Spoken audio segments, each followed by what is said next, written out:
me llamó por teléfono don Pedro Enríquez Ureña, que fue un gran humanista dominicano, es decir, de la República Santo Domingo, que fue maestro mío de lenguaje en el colegio secundario en La Plata. Gran maestro, un gran humanista, y yo diría el modelo de maestro y el modelo, el arquetipo de lo que debe ser un buen latinoamericano.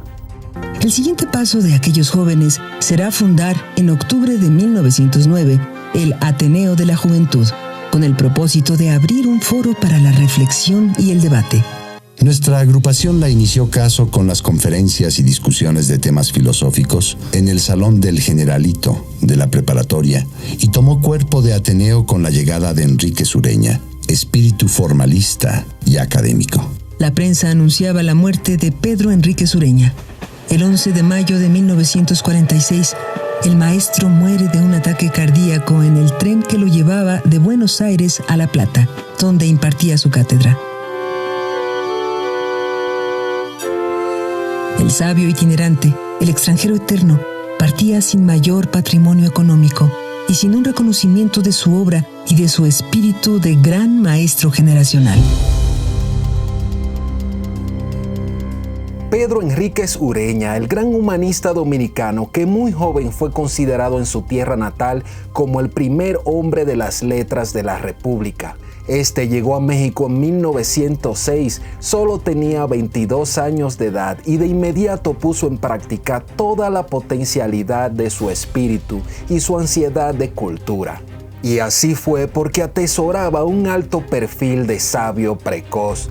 Todavía veinteañero, ya era admirado en recintos culturales y académicos de República Dominicana, Cuba y Estados Unidos. Desde que pisó tierra mexicana, comenzó a distinguirse allí como gramático, lexicógrafo, filólogo, filósofo y crítico literario. Fue rodeado y aplaudido por un selecto grupo de intelectuales que reconocieron en él un ser excepcional, cuyos aportes lo colocaron en un lugar importante en el canon de la literatura mexicana. La exquisitez de su espíritu superior ya era conocida. No fue un anónimo que llegó a Ciudad de México, aunque obviamente aún Jorge Luis Borges no lo había definido como el maestro de América. En las hemerotecas de todo el continente americano hay revistas y gacetas de la primera mitad del siglo pasado que recogen detalles informativos sobre el protagonismo intelectual de Pedro Enríquez Ureña en altos centros educativos y culturales de México y de otros lugares donde impartió cátedras magistrales. No se limitó a esparcir sus saberes en claustros de público reducido, al contrario, iba a diferentes foros populares. En sus enjundiosos ensayos titulados Hora de Estudios de 1910 y La Enseñanza de la Literatura 1913, por solo citar dos de sus obras, se comprueba la amplia divulgación cultural que hizo en México para contribuir al proceso entonces en desarrollo allí sobre la modernización del lenguaje. Fue declarado hijo adoptivo de México. Es de rigor decir también que puso en práctica en aquel lugar que lo acogió generosamente durante varios años lo que con certeza escribió de él la acuciosa historiadora dominicana Flérida de Nolasco. Pedro Enríquez Ureña enseñaba en su cátedra que en primer lugar, antes que la cultura, debía situarse la justicia, que es virtud que en sí contiene todas las virtudes. Su labor en México abarcó temas variados que traspasaban el aparentemente apacible campo de la cultura. Tuvo un involucramiento en hechos que tocaban aspectos sociales y políticos. En 1909 animó el avivamiento del Ateneo de la Juventud Mexicana, junto con brillantes personajes como José Vasconcelos Calderón, Alfonso Reyes Ochoa, Antonio Caso Andrede y otros. Sus artículos en el combativo periódico de la ciudad de Veracruz, El Dictamen, ahora centenario, eran vistas como una guía excelente del periodismo cultural, por el uso impecable de la palabra y la profundidad reflexiva de sus pensamientos. Por su condición de extranjero actuaba con cautela, pues no quería ni mancharse ni tiznarse. Sin embargo, publicó muchas páginas en las que resaltó todas las expresiones sociales del pueblo mexicano que conoció en una época convulsa, con su economía de capa caída, huelgas, rebeliones y una inmisericordia represión gubernamental. Y antes de seguir con el video, recuerda que la forma más barata, sencilla y práctica de ayudar que este canal crezca es compartiendo los videos, dándole like o dejando un comentario. Tan sencillo y práctico como no lo sabía o sí lo sabía. De esta forma YouTube detecta que hay actividad en el video y se lo comparte a más personas. Si no te has suscrito, también suscríbete, te lo agradecería muchísimo. De esa forma también ayudas muchísimo al canal. Ahora sí, seguimos con el video. Era la época en que el denominado porfiriato estaba en una de sus fases de mayor violencia. Ese régimen de fuerza vivía su último tramo. Después de 30 años de desgobierno, lanzaba dentelladas como una fiera herida que vislumbra su final. Pedro Enrique Sureña fue testigo presencial cuando aquella orgía de terror concluyó con la renuncia forzada de un octogenario Porfirio Díaz cargado de achaques y su salida por el puerto de Veracruz rumbo al exilio dorado en Francia. Algo a mencionar es que uno de los regresos a México de Pedro Enrique Sureña fue para casarse.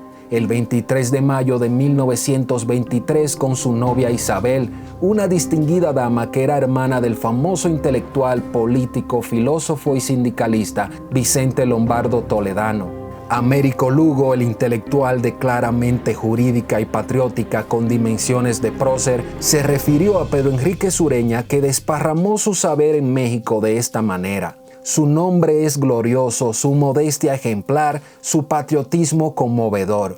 Es tan dominicano, si cabe decirlo, como nuestra iglesia catedral, con quien podría comparársele. Como educador y gestor cultural multifacético, llevó a cabo en México una intensa labor de lingüista, incursionando en el estudio de diversas lenguas de las etnias que forman parte de este vasto país del norte de América. En sus estudios filológicos, leyendo algunas de las novelas del escritor y médico jalisciense Mariano Azuela González, describió que la frase habitual o muletilla, que en otros lugares de América significa no más, en México equivale a justo, insista, persista.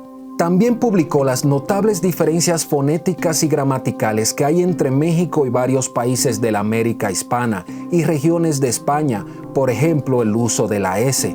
Es abundante la bibliografía con relación a la fértil actividad cultural que desarrolló en México Pedro Enrique Sureña, especialmente destacando los aportes del jurista, filósofo y escritor regiomontano Alfonso Reyes Ochoa, ilustre discípulo en la Ciudad de México del primer dominicano universal.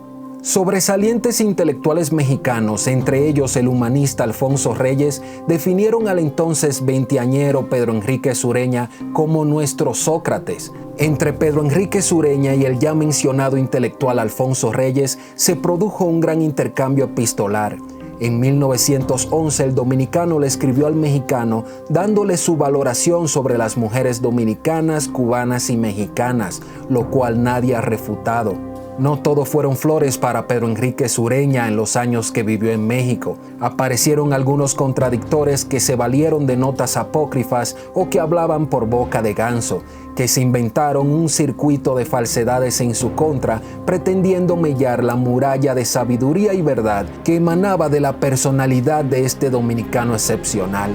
La memoria de esos perros mordedores, los llamó, reposa en el foso del olvido colectivo de los mexicanos, que en su conjunto siempre han reconocido el gran aporte que hizo a su sociedad Pedro Enrique Sureña.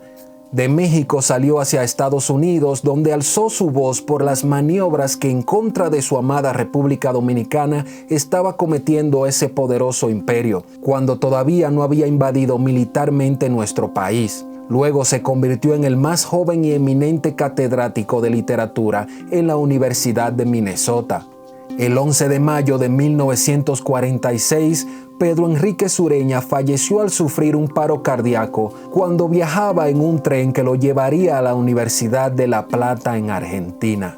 Cabe mencionar, porque estoy casi seguro que muchos dominicanos lo desconocen, es que en la Ciudad de México existe una avenida que lleva el nombre de Pedro Enrique Sureña. A los que viven en Ciudad de México solamente tienen que bajar en el metro Copilco y se van a encontrar con la avenida Pedro Enrique Sureña, además de un busto. Como un homenaje al escritor, filósofo, filólogo, periodista y crítico dominicano, la Alcaldía Coyoacán, en coordinación con el Consulado General de la República Dominicana en México, rescataron la plazuela ubicada en las afueras del Metro Copilco, que lleva el nombre de este ilustre personaje de las letras hispanoamericanas. El alcalde mencionó: Coyoacán los saluda, les abre los brazos. Nos sentimos orgullosos de tener una parte de la República Dominicana enfrente de nuestra máxima casa de estudios. Estamos contentos de que este parque sea parte de la República Dominicana, que venga la gente aquí y recuerde quién fue Pedro Enríquez Ureña, sus poemas, sus libros y sus ensayos.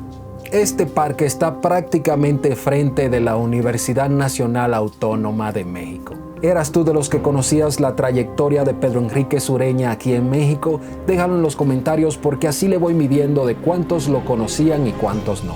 También de esta forma YouTube detecta que hay actividad en el video y se lo comparte a más personas. Así que recuerda compartirlo, darle like si te gustó y sin más, nos vemos en la próxima.